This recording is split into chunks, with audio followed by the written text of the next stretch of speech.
ขอความนอบน้อมแด่พระรัตนตรัยอันมีพระพุทธพระธรรมพระสงฆ์เป็นสรณะที่พึ่งขอกราบไหว้สาในเมตตาบารมีธรรมครูบาอาจารย์พระสงฆ์องค์สังฆเจ้าพระเถระนุเถระเนาะทุกวัดทุกวาพร้อมถึงสำนักที่พักสงฆ์ตัวเจริญพรมายังบรรดาพ่อแม่พี่น้องปออกไม่ออกศรัทธาที่เปิดวิทยุฟังกันอยู่ตั้งบ้านตั้งจองตั้งหอตั้งเฮินในยามบ่าย3 โมงปลายเนาะก็มาฟังรายการสารธรรมยามบ่ายเนาะวันนี้พรำว่าเป็นวันจันทร์ก็มาปะกับตนโตแห่งอาตมาภาพเก่ากับผมตุลุงนันชัยวัฒน์นาคเสโน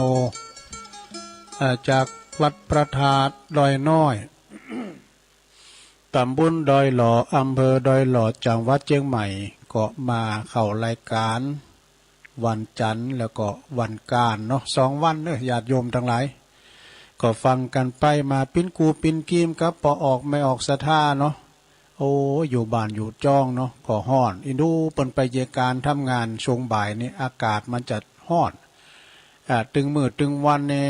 นะตัวลุงก่อนบัดเปิดแอร์สักกำเถอะนะว่าก็ว่านี่เอาให้หน่อย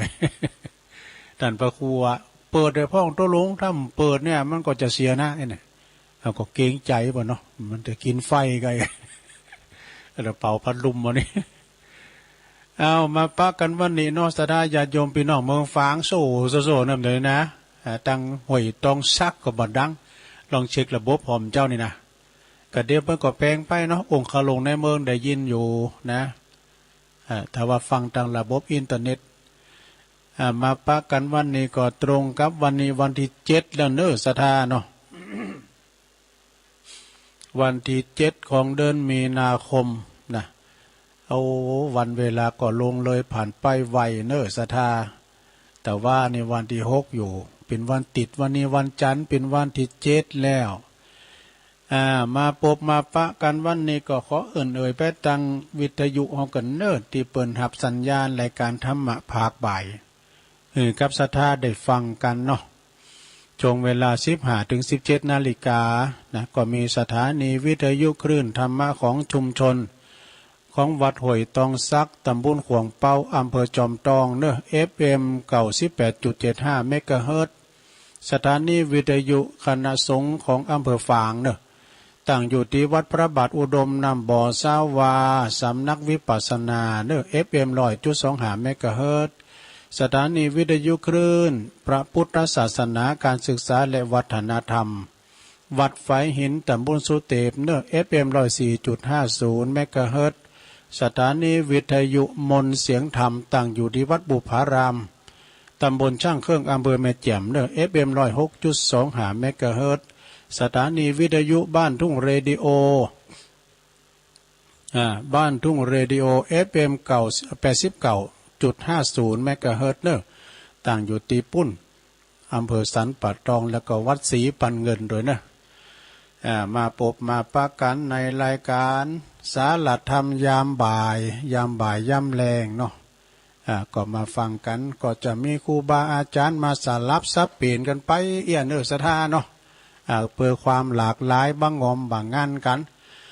มาปิ้นกำลังจิตกำลังใจให้กับพอออกไม่ออกศรัทธาสาธุชนทั้งหลายคุณเฒ่าคุณแก่ที่เดินเหินไปไหนมาไหนบ่ฮอดบ่ถึงใจนี่ก็ตึกเอาใครไปแอวตามวัดตามว่าตีตุลุงได้กล่าวใครไปแอวแต่ตุลุงที่ดอยนางแก้วนั่นนะมันพิจะฮื้อไว้น่ะมีกะจิตกะใจก่อมปิ้นยังเนาะศรัทธาเนาะเนี่ยเปิ้นว่าเนี่ยใครไปแอวที่ไหนก็ไปให้เตียวใดไปปิ้นนี่เนาะ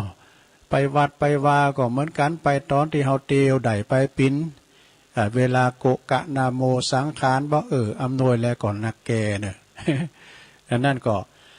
ขอส่งกำลังจิตกำลังใจขอส่งความปรารถนาดีไปให้กับพ่อแม่พี่น้องปออกศรัทธาที่เปิ้นเดินเหินไปไหนมาไหนบ่ได้ก็เอาวิทยุปิ้นกูปิ้นกีมเนาะลงเนาะมันถึงมีถึงวันตั้งแต่เจ้าตื่นจืนคือมาแตกตื่นเหมือนตาก็ตื่นได้ยินเนาะจนถึงเขานอนจนถึงยามหลับยามนอนปุ่นเนาะก็เลิกฟังเอานะศรัทธา ไผโฮมฟังเพลงก็ฟังเพลงไปไผโฮมจ้อยโฮมซอก็ฟังจ้อยฟังซอไปมันจึงมีไผโฮมฟังข่าวการบ้านเมืองข่าวเจ้าบ้านเจ้าเนี่ยนะก็ฟังกันไป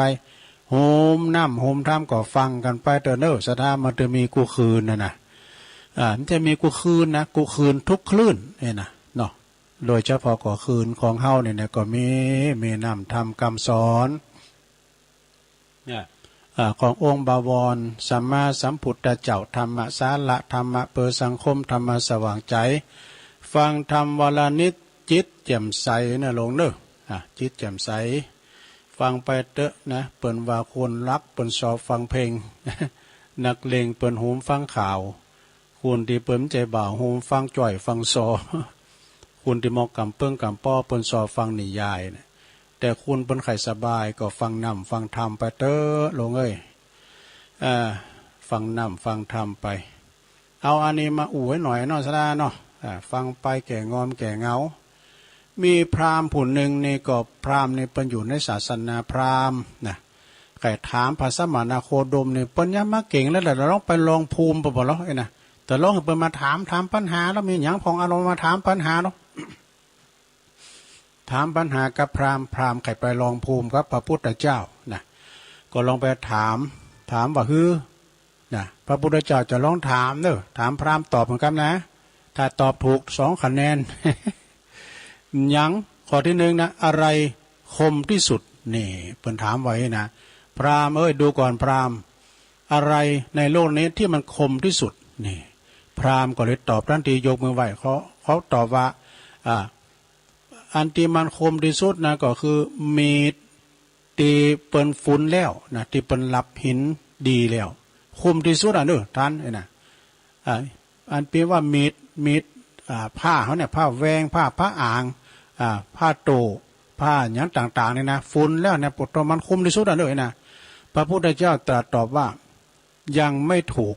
บัถูกเนอะวาจาติใส่ร้ายคนอื่นผู้อื่นน่ะทำลายหัวใจผู้อื่นคมที่สุดมันก็แมนแต่นุสธาเนอะกรรมบดีแป้งใส่กรรมบใหญ่แป้งหานะคุณเฮาชนได้เปิ้นต่างอกต่างใจทำคุณงามความดีคุณได้มาวางเปิ้นอย่างอันอยู่ก็เลยท่อโอ้ถึงวันในจิตอาสาในวันเปิ้นมากวาดวัดถึงวันล่างแผ้วห้องน้ำห้องโสมพุ่นนี่อันป่าต้นนั้นเย่เอาหนากะ ไปว่าเนาะไปว่าเจ็บว่าใหม่เปิ้นเปิ้นก็เลยมาสกรรมให้น่ะเนาะมันเป็นกรรมที่ว่าเฉือนหัวใจนะมันท้อแท้ไปกำกำจาเนี่ยนะแต่ถ้ามือพระนึกกำลังขึ้นมาก็ได้อาจจะถ้ามือท้อแท้ก็ได้แต่ถ้ามือปิ้นกำลังใจก็ได้นะสดาจะโยมเนาะต่อไปพราหมณ์ดูก่อนพราหมณ์ข้อที่2เปิ่นถามพระพุทธเจ้าเลยตรัสถามว่าอะไรที่ไกลที่สุดนี่พราหมณ์ก็ง่ายกะอันเนี้ยบทตอบคำเดียวนะตอบว่าจะได้ดวงอาทิตย์ตะวันกะมันไกลสุดโลกสุดขอบจักรวาลไกลที่สุดนี่พระพุทธเจ้าตอบตรัสบอกว่ายังไม่ถูกแล้วเนอะที่ถูกที่แท้ที่จริงนั้นแปลว่าอดีตที่ผ่านมาตั้งแต่หลายกั้นยาวที่สุดเนอะเนี่ยคุณเฮาเนี่ยนะสัทธาแม่หลวงว่าจัดแล้วตุลุงเพิ่นว่าในธรรมนะจัดแล้วปังหลังนี่เฮาเกิดมาหมดพระพุทธเจ้านี่เสวยพระชาติมาเนี่ยเพิ่นเกิดมาปีนหมดเสวยพระชาติเป็นกวางเป็นฟานเป็นจักเก็บเป็นอันจักขี่กันอย่างนี้นะเป็นในเป็นนกแขกเต่ากันเนี่ยมีหมดคุณเฮาก็ตายเกิดสัทธาเกิดมาเป็นสัตว์พองเกิดมาเป็นมนุษย์พองเกิดมาเป็นคนพองเกิดเป็นเทวดาพองนี่นะเพิ่นว่าวัฏฏะสงสารนะเกิดมาหลายภพหลายชาติเพราะว่าอดีตที่ผ่านมาหลายกับหลายการที่ยาวนานที่สุดต่อไปเป็นข้อที่3ข้อที่3ดูก่อนพราหมณ์อะไรที่ใหญ่ที่สุดนี่พราหมณ์ก็ยกมือตอบท่านเนี่ยง่ายกะเนี่ยบ่โธ่ขี้เคียวกะ ภูเขาหรือว่าดอยกะโลกะมหาสมุทรกะใหญ่ที่สุดในโลกนี่พระพุทธเจ้าตรัสตอบว่ายังไม่ถูกตัณหาความทยานอยากนี่ไม่สิ้นเพราะว่าไม่มีสิ้นสุดทำให้ก่อภพก่อชาติใหญ่ที่สุดนี่เป็นว่านะมีความตัณหาเนี่ย ใหญ่ที่สุดวะนะอันนี้เป็นข้อที่สามต่อไปข้อที่สี่ข้อที่สี่แล้วเป็นจะได้ข้อที่สี่เปิ้นก็ถามว่าอะไรเอ่ย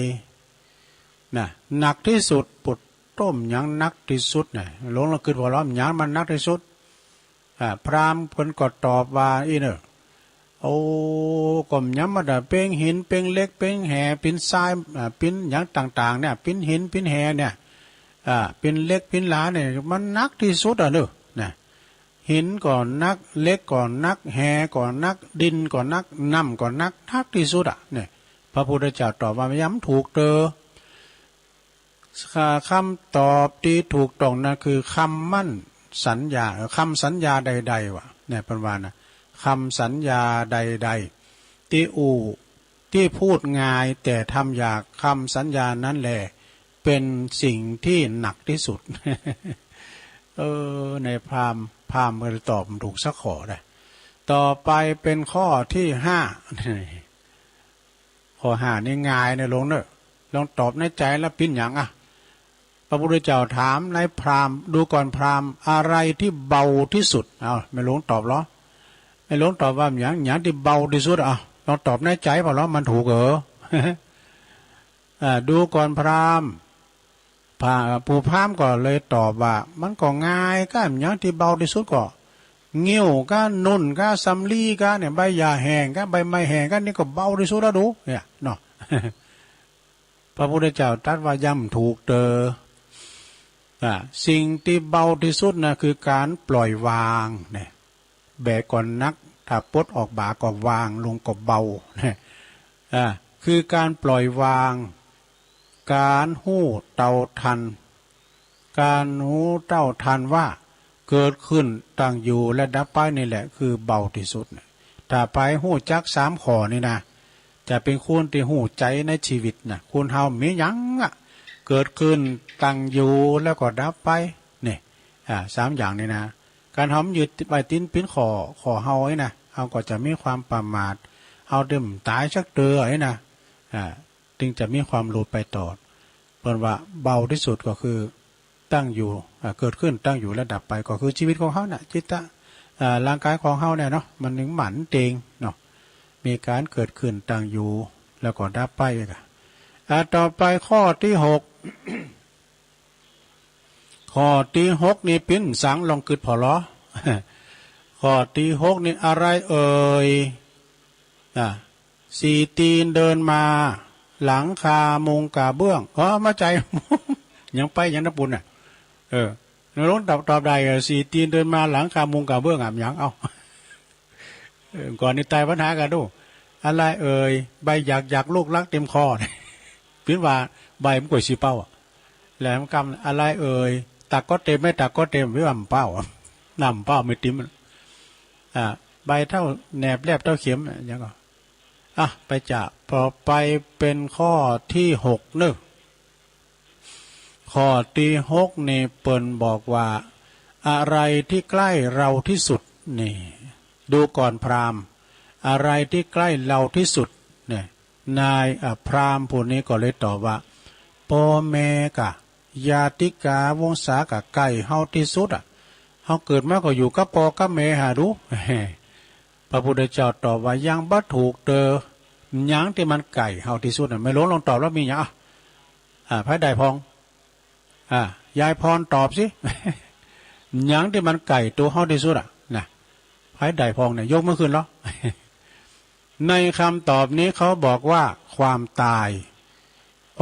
ที่ไก่ที่สุดไก่ที่สุดเฮานะความตายที่วิ่งตามเหมือนเงาติดตามตนตัวเฮาต่างหากที่ว่าไก่ตัวเฮาที่สุดเนี่ยสะท่าเนอะ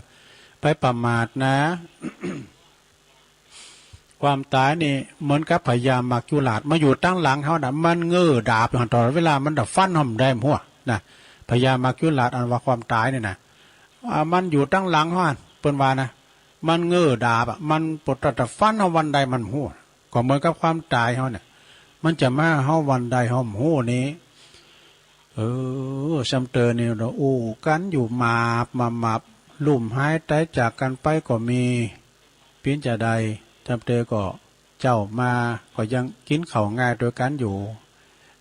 ถึงพบตอนม่วยชีวิตไปบางคุณปากันย่ำตอนแรงมามีแล้ว